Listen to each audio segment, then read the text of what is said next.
Movie के start में हम सेंटा क्लॉज को देखते हैं। इसकी बॉडी पर खून के निशान होते हैं। अब ये बच्चों को गिफ्ट देने जा रहे थे, पर तभी सेंटा को अजीब सी आवाज आती है और पीछे से कोई डोर ओपन करने की कोशिश करता है और जैसे ही डोर खुलता है 12 घंटे पहले स्टोरी पीछे चली जाती है। अब यहाँ से मूवी की स्टोरी अलग अलग किस्म के पार्ट्स में डिवाइड हो जाती है। फर्स्ट स्टोरी में हम 4 फ्रेंड्स को दिखाया जाता है, जिनमें से एक का नाम होता है मॉली, जो कि अपने फ्रेंड के साथ थी। वो अपने फ्रेंड्स को एक वीडियो दिखाती है और ये वीडियो 1 साल पुरानी इनके स्कूल की थी, जहाँ पर 2 स्टूडेंट्स की डेथ हुई थी। अब इस वीडियो में एक ऑफिसर को दिखाया जाता है जो कि वहाँ पर इन्वेस्टिगेशन कर रहा था। अब मॉली अपने फ्रेंड्स को कहती है कि वीडियो फेक भी हो सकती है, इसलिए वो खुद वहाँ जाकर एविडेंस को कलेक्ट करना चाहती है और वो अपने बाकी तीनों दोस्तों को भी साथ ले जाती है। एक फ्रेंड कैप्रिस उनके साथ नहीं जाती क्योंकि उसे अपने पेरेंट्स के साथ आउट ऑफ टाउन जाना था। कैप्रिस के फादर अपनी फैमिली को अपने कजन के घर ले जा रहे थे, पर वो तीनों जाना नहीं चाहते क्योंकि उनकी कजन बहुत अजीब है और वो इन लोगों को बिल्कुल पसंद नहीं करती। लेकिन उसके फादर उनसे कहते हैं अगर हम अपना बिहेवियर अच्छा रखें तो वो फिर से हम लोगों को पसंद करेंगी। मॉली ने अपना इंट्रोडक्शन और रिकॉर्डिंग स्टार्ट कर दी है। वो सभी आवाज रिकॉर्ड कर रहे थे, पर तभी उनको वहाँ स्कूल के प्रिंसिपल की आवाज आती है जो फोन पर किसी से बात कर रहे थे। अब वो प्रिंसिपल से बचकर एक रूम में छुप जाते हैं जो कि एक बेसमेंट का डोर है और इधर कैप्रिस की फैमिली को दिखाया जाता है जो कि अपनी कजन के घर पहुंच चुके हैं। तभी कैप्रिस का भाई क्रम्पस का बना एक टॉय टच करता है। अगर आप सब लोगों को क्रम्पस का नहीं पता तो ये एक एंटी सेंटा क्लॉज है जो कि सेंटा से बिल्कुल अलग है। ये बुरे लोगों को सजा देता है और जो लोग क्रिसमस में कुछ गलत करते हैं और बुराई फैलाते हैं। जब कैप्रिस का भाई उस टॉय को टच करता है तो उनकी कजन उस पर चिल्लाती है, तो कैप्रिस का भाई फिर से उस टॉय को टच करता है जिसे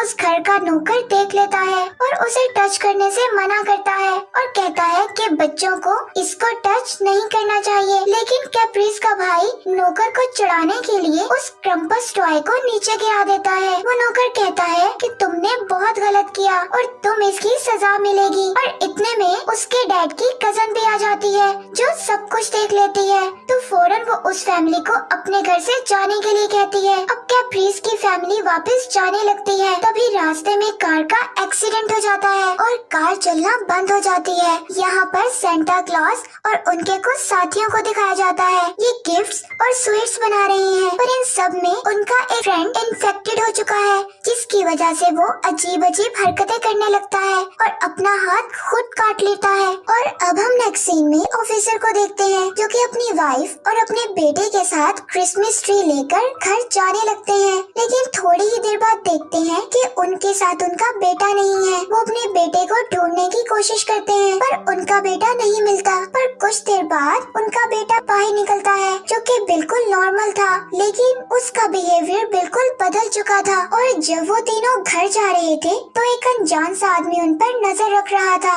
अब वो तीनों घर आ जाते हैं, मगर उनके बेटे का बिहेवियर अब भी अजीब था। अब वो ऑफिसर क्रिसमस ट्री को डेकोरेट करता है, पर उसका बेटा फिर भी खुश नहीं होता। और तब ऑफिसर की वाइफ अपने बेटे को नूडल्स देती है तो वो बहुत अजीब तरह से खाता है। हालांकि उसकी मॉम उसको रोकती है, पर वो उनकी बात को बिल्कुल नहीं सुनता। ये देखकर वो ऑफिसर अपने बेटे को रोकने की कोशिश करता है, लेकिन वो फोक से उनके हाथ पर अटैक कर देता है। ये देखकर उसको गुस्सा आता है और वो ऑफिसर अपने रूम में वापस चला जाता है। उसकी वाइफ अपने बेटे से पूछती है पर वो कोई जवाब नहीं देता।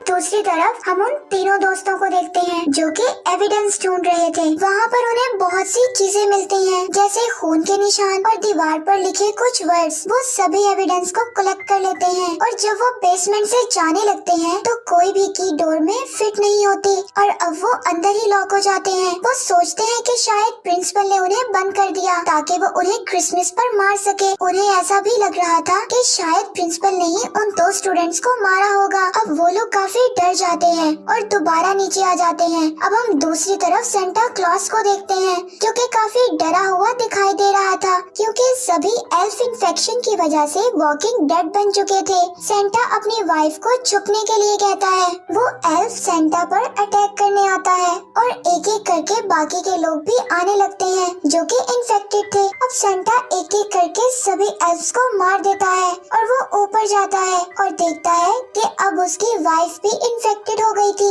इसलिए उसे अपनी वाइफ को भी मारना पड़ता है। फिर से उस ऑफिसर की फैमिली को दिखाया जाता है जहाँ पर उसकी वाइफ शॉवर ले रही थी तो उसका बेटा अचानक उसके पीछे आ जाता है। वो अपने हस्बैंड से कहती है कि उनके बेटे का बिहेवियर काफी अजीब हो गया है, हमें उसे डॉक्टर के पास लेकर जाना चाहिए। पर ऑफिसर मना कर देता है और कहता है कि इसको हम खुद हैंडल कर लेंगे। अब जब सब सो रहे थे, ऑफिसर उठता है और देखता है कि क्रिसमस के सभी गिफ्ट्स खुले हुए थे। वो समझ जाता है कि ये इसके बेटे ने किया है। वो इसके रूम में जाता है और इससे पूछता है, पर उसका बेटा मुस्कुरा रहा था और कुछ नहीं बोलता। अब ऑफिसर को गुस्सा आ जाता है और वो उसको बेल्ट से मारने लगता है, लेकिन उसकी वाइफ रोक लेती है और उसको कहती है कि मैंने तुम्हें बताया था कि हमारे बेटे को डॉक्टर की जरूरत है, पर तुमने कहा था कि हम इसे हैंडल कर लेंगे। और अब वो अपने बेटे को सुला देती है। तभी फोन रिंग करने लगता है और फिर फोन वही अनजान आदमी का था और वो कहता है कि मैंने तुम लोगों को देखा है जब तुम मेरे गार्डन से क्रिसमस ट्री चुरा रहे थे और मैंने तुम्हारी कार का नंबर भी पढ़ लिया है। ये वही आदमी था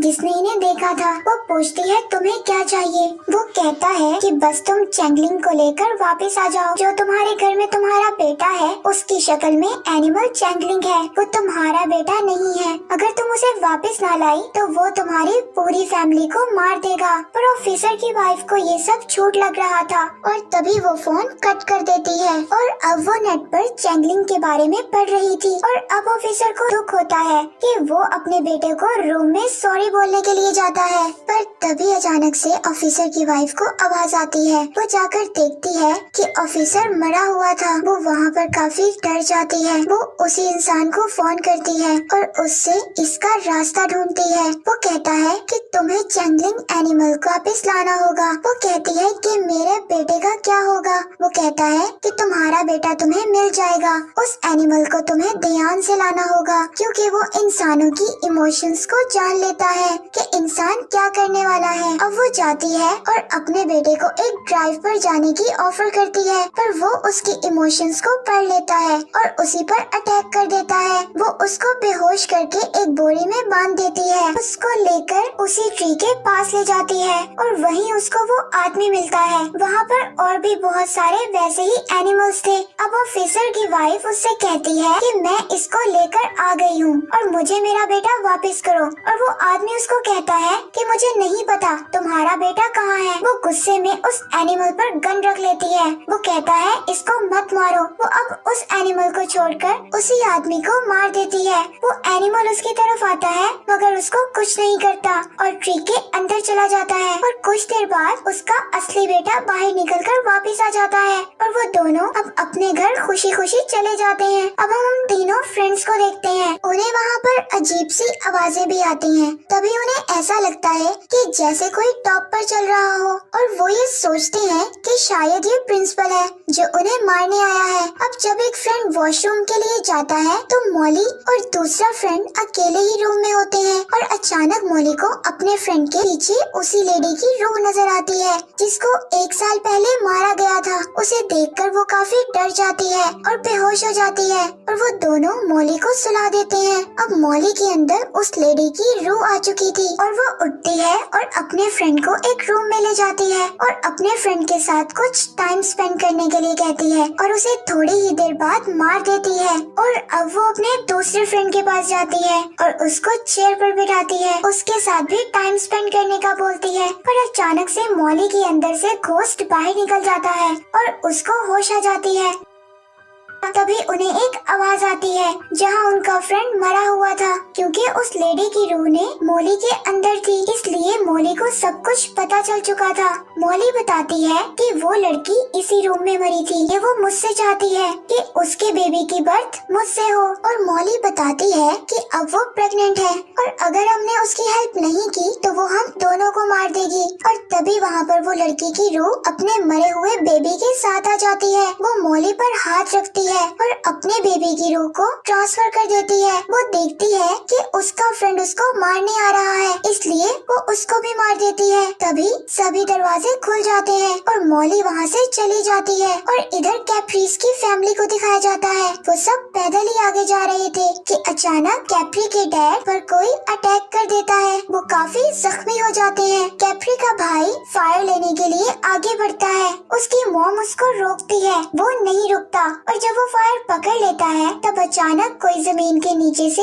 उसको ले जाता है। दरअसल ये एक क्रम्पस था। वो इस फैमिली को मारना चाहता है क्योंकि इस फैमिली ने क्रम्पस के बारे में बुरा भला कहा था, खासकर कैप्री के भाई ने। उसने उसके टॉय को भी तोड़ा था। अब वहाँ पर क्रम्पस की आवाज आती है। ऐसा लगता है कि जैसे वो इनके करीब आ रहा है। वो तीनों भागने लगते हैं और पास वाले चर्च में आ जाते हैं। उसके डैड कहते हैं कि हमें अपने गुनाहों को कबूल करना चाहिए ताकि क्रम्पस हमें माफ कर दे। अब कैप्रीज उनको बताती है कि मैंने डैड की कजन के घर एक चीज चुराई थी और मेरे भाई ने हमारे घर की कैट्स को भी मारा था, इसलिए क्रम्पस उसे उठा कर ले गया। कैप्रीज की मॉम उसके डैड पर गुस्सा करती है क्योंकि उनके पास अपने बेटे के लिए टाइम नहीं था और अपना सारा टाइम अपने बिजनेस को दे दिया। वो कहता है कि ऐसा नहीं है, अब बिजनेस भी नहीं रहा। मैं सभी लोगों को बेवकूफ बनाता था और अब मेरा सारा बिजनेस खत्म हो चुका है। और इसके बाद क्रम्पस अपनी जंजीर से उसको खींचकर ले जाता है। वो दोनों काफी डर जाती हैं और छुप जाती हैं। तभी कैप्रीज को अपने पाँव में कुछ फील होता है, ये क्रम्पस था। तभी उसकी मॉम उस पर अटैक करती है और कहती है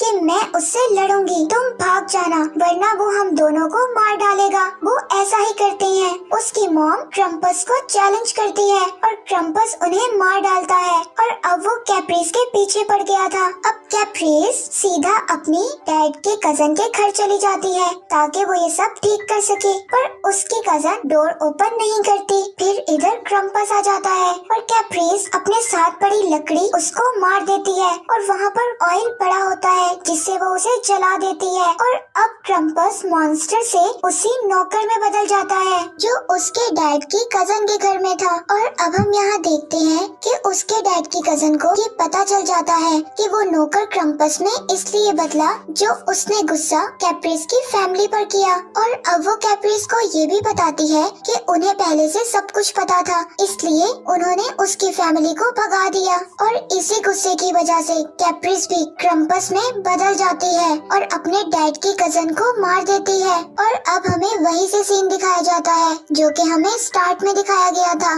सेंटा के सामने जब डोर ओपन होता है तो वो देखता है कि सामने क्रम्पस है और यहाँ पर फिर दोनों की फाइट होती है। क्रम्पस सेंटा के हथियार को दूर गिरा देता है और उसके पाँव में जंजीर बांधकर उसको गिरा देता है। सेंटा फिर से अपना हथियार उठाता है और क्रम्पस को मारने लगता है। और जब वो क्रम्पस को मार रहा था तो वो क्रम्पस उसके सामने एक आदमी में तब्दील हो जाता है और फिर पुलिस आती है और उसको मार देती है। इस मूवी की स्टोरीज में जो लोग मारे गए उन्होंने कोई ना कोई गलती की थी, या तो वो लोग बुरे थे या फिर उन्होंने कोई चोरी की थी या फिर उन्होंने क्रिसमस का मजाक बनाया था। कोई भी अगर इस फेस्टिवल में बुरे काम करता है तो क्रम्पस आकर उसको सजा देता है या फिर उन्हें मार देता है और यहीं पर मूवी का एंड हो जाता है।